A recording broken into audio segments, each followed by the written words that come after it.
Siraye, you have Busby, you have the cart, and you're now moving through the streets. Busby continues to tug at you, directing you where to turn the carriage as you I'm gonna move try, forward. like, Busby, because I assume that these things are, like, pretty rare, and especially it freaking out is gonna, like, draw attention, so I'm gonna try and, like, keep it in my cloak. Mm-hmm. And, like, let it, I don't know, zoom, buzz, and beep in there. But I'm struggling keeping Busby to shut up. Okay. Yeah, you're struggling to keep Busby because Busby seems to be panicked, but is pulling you and tugging you as you move forward. Shh, stop it, Busby. Shh. Busby, I get it. Yes, the bad stuff's happening. I'm following you. Just keep quiet.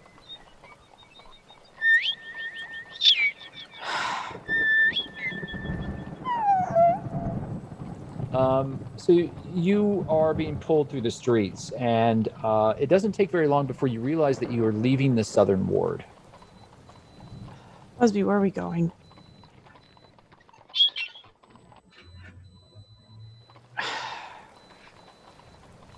Okay.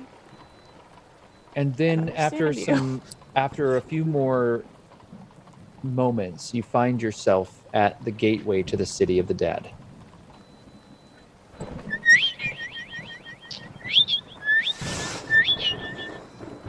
You're sure this is where we want to go? All right.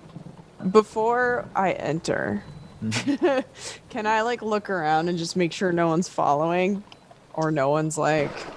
Interesting that you would ask that.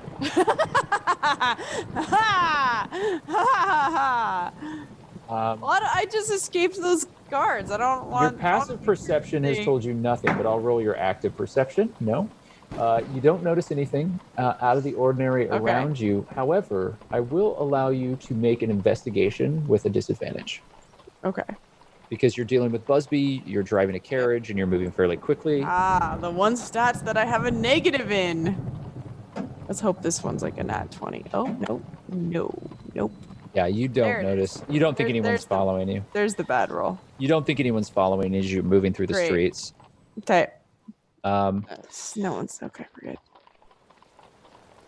You're led all the way down this long, dark street, and it's surrounded by these hideous stone gargoyles on pillars and a large blocky building that surrounds you on three sides. Mm-hmm. And at the very far end of it is a set of stone stairs that lead up and to a large iron and wood double door. Mm-hmm. There's this beautiful hearse in front of it with these very calm horses. And as you pull up, you see a figure standing in the rain, holding a torch. It's a small figure with it looks like a broken back almost, with this hunched shoulder and this one arm that drags down to the ground. And you can't see their face clearly because they're covered by this hood. But there's through the pale light of this this torch that's being held, you do see some sort of craggy, scarred face underneath and a large blue eye. Cool. I'm gonna keep walking, or keep getting the horse. You're driving the carriage up, and the figure holds a hand up and is standing in front of you. Oh shit! And I'm gonna listen, and I'm gonna stop the horse. Does there seem to be a problem? The figure doesn't say anything, but takes the rein of the horse from the muzzle and starts to walk the horse forward, and motions, pulls you next to the carriage, and then motions for you to come down. Busby, is this where we're supposed to be? I don't understand. Is that just nod? Just nod. Busby's pulling you towards the door, and a little light shoots out from your cloak and lands on the address. And that's all that you get. Okay. I'm going to presume that that's a yes, and I'm going to very cautiously get off the horse and carriage and just be like, do you have a stable for them? Do you work here?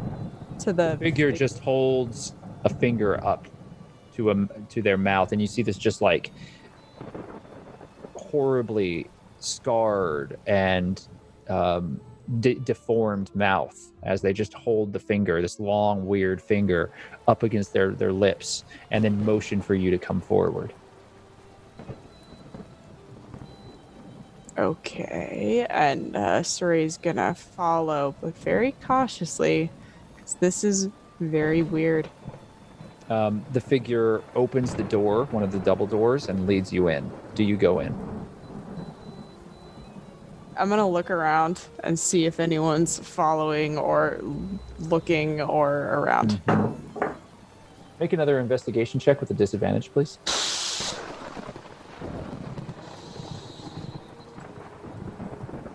Yep, not great. Yep. 4. No. So you don't think anyone's following you. All right, and I'm gonna go in. The door slams behind you as that hunchbacked figure pushes the door close.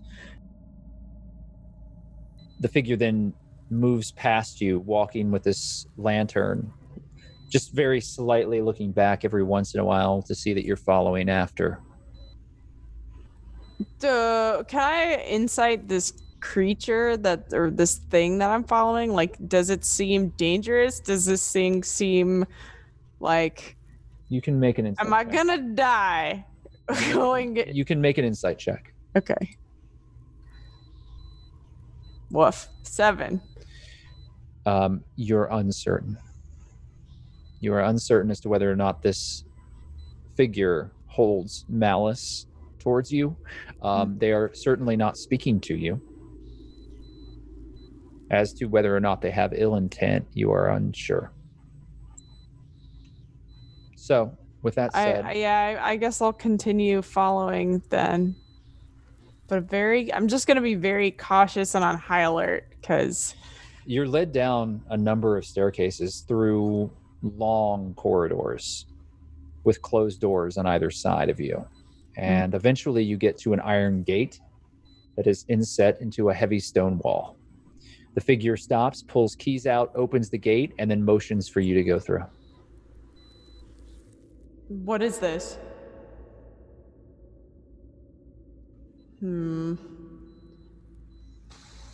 All right. And Siraye's gonna go through. The figure does not follow, closes the gate, and locks it behind them. Hey!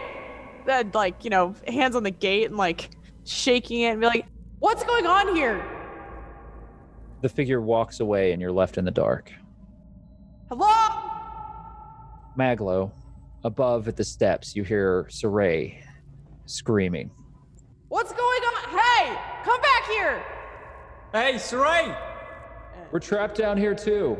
This is the place. This is where Fiddle Scratch asked us to come here. Siraye's gonna go down. I mean, they did lock the door. We are trapped. Yeah, but we got the sewers. He said we got the sewers, right? Are you in a hurry to go back into the sewers, given what happened last time we were in there? I'm in a hurry to get fucking Doddle out of jail, but what the fuck ever. Then I think at this point, Siraye walks into the room. What's going on? You see Hawke on one side of the room and Maglo on the other, and it's just really uncomfortable. What is going on? What happened to the tavern? They opened the box. Hawke and Doddle, they opened it. There was now we're all They cursed. opened the box. I know.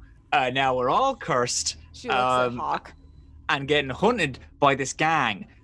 The gang's so bad that they, as soon as you left, burnt the tavern down and killed like a bunch of people.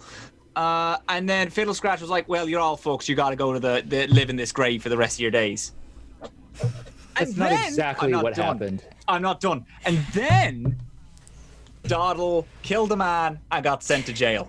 Well, that happened, but the rest of it, you don't understand. We weren't going to just give this thing to Fiddle Scratch. We didn't know anything about what this You're was. right. What I if it- don't understand, Hawke. That was not any of our business. We did the job. Well, we made a choice, and it was the right choice. Clearly, you made a The choice. right choice? You're here. You're looking at where we are. You're saying that's the right choice. Thank you, Siraye. I've been dealing with this dickhead all day. I'm glad you're here to back me up. You think this is the right choice? All right. I don't regret anything that we've done. We had What to do was- it. No, you didn't have to do anything. You could have just minded your own business and we would have been completely fine. The tavern wouldn't be burnt down and we would have so much more money in our You pockets. think that I don't more care jobs. that the tavern has been burnt down? That's going to haunt me forever. Good. And I'm I upset hope about it what happened to does. Doddle too. But I'm going to say this once to you, all of you. Ooh. We did it because we didn't think that it was going to be safe. You don't know anything about Fiddle Scratch. He continues to lie to us. That's true. So you're just But going it to could give be- a powerful item that you don't know anything about to him without It's even... not our job. Yes. We were It's asked not to do a thing. our job. Our job was to get the box, not to care about what it does or where it's going. Well, I'm tired of things not being my job. Well, thank you, first of all, for roping us into your little power trip here. You did. What you did has hurt more people. Well, We don't know. We don't know what's happened. The Keep tavern thinking that. burnt down. I recommend- And I will make it right. I recommend, Hawke, that you learn from this lesson. I've learned. I hope so. What was in the box?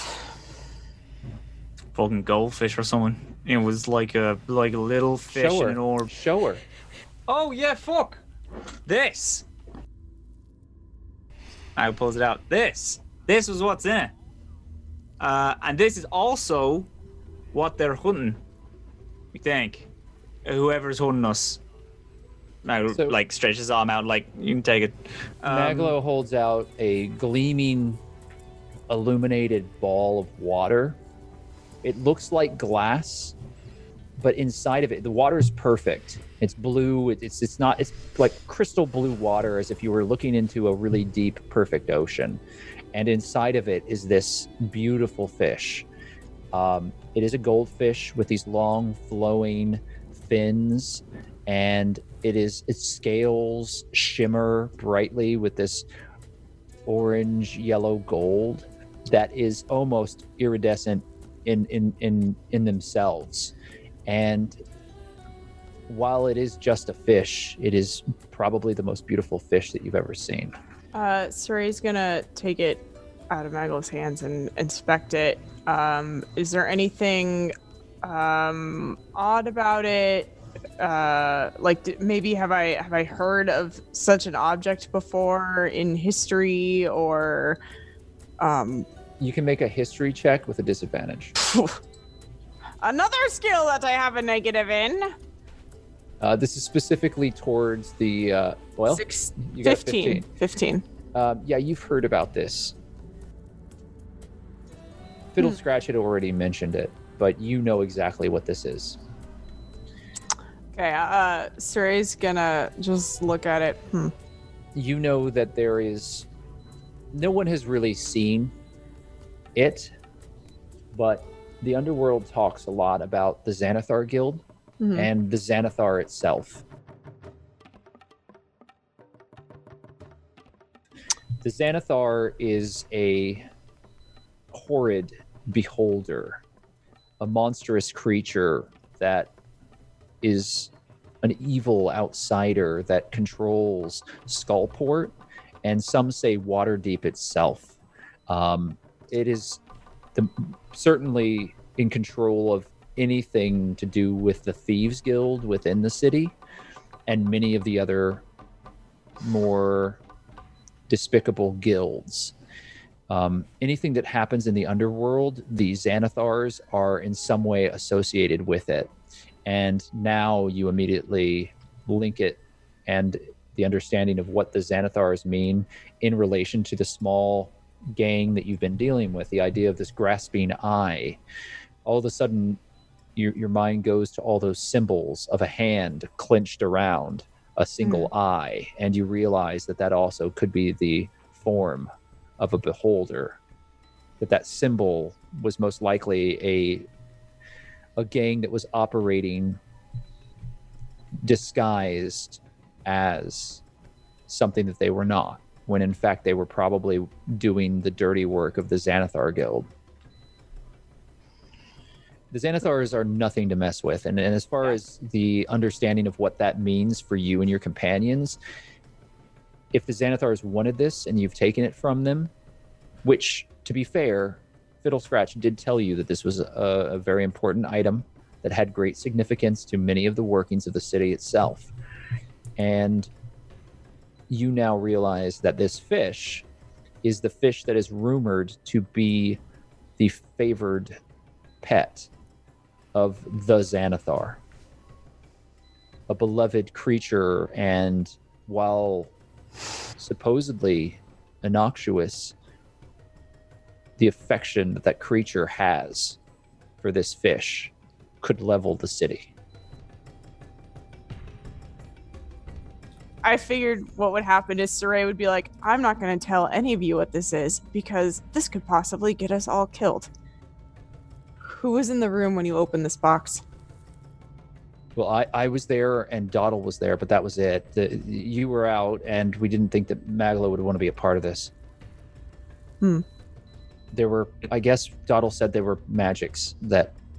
It's why she took the box. She took the box and she went into the streets thinking that she could lead them away, and it didn't work. They're tracking this, and he points to the orb. I have a feeling, now I don't know much about magic or any of that, but I have a feeling that this is a powerful magical item, and I can bet that we have fallen into a far deeper hole than we should ever have been in. If a small gang like the Grasping Eye had a powerful magical item like this, then they must have stole it from a bigger gang. Possibly for territory, or so they can hold some sort of power over their head. But do you know what this thing does? I have no idea, no. So how do you know it's a powerful magical item? Why would it be locked behind so many doors in a special box that then marks the people that open it? Yeah, that makes sense. It has to be worth something, right? It has to be worth something, and there's no way that a small gang like the Grasping Eye would have it. I have a feeling that this item belongs to the most powerful gang in all of Waterdeep. The Xanathars. Oh, you love to hear it, didn't you? So is Doddle already dead? I think that maybe the best thing that happened is that Doddle was arrested. Maybe, but I also wouldn't be surprised if the Xanathars have, or even the Grasping Eye, have people in the system. Okay, so what are we going to do about it? I mean, we can't just let her stay there. We've got to get her out before they get to her, because if they are that powerful of a gang, and I'm just saying, you know, I grew up in Baldur's Gate, and if a criminal wanted to get to somebody who was in a prison, they could get to somebody who was in a prison. Like, there are people that will kill. I have an idea, I think. We also might be all right, because she is a goblin after all. Why would that make things all right? She has some magic to her, but goblins usually aren't, taken seriously. It's true. Yeah, maybe that'll help. What's an your idea that I've just been flown around is we could try and go to one of the magistrates, get information on Doddle's case, just so we can kind of figure out like what cell she's in, what they're gonna do if they're looking into her more.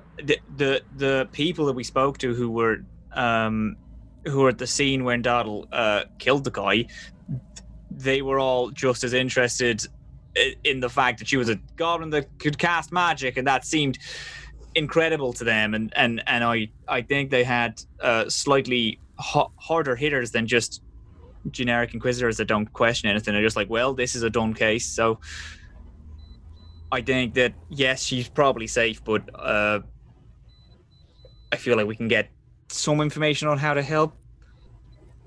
Yeah, I don't know. I don't think that's a bad idea, actually. I also don't think that's a bad idea. It's just yeah, she's just a goblin.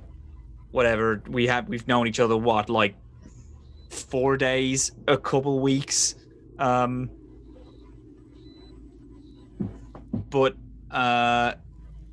if they can get to her and she's marked maybe that she has some type of way to get to us. She's powerful, we know that. And, you know, having her on our side's not that bad of a shout. Hawke goes into a corner of this crypt and like takes one of the blankets and like sets it out, and then reaches into one of his packs and pulls Harold out and sets the chicken in the little bedding. He's been in there that whole time.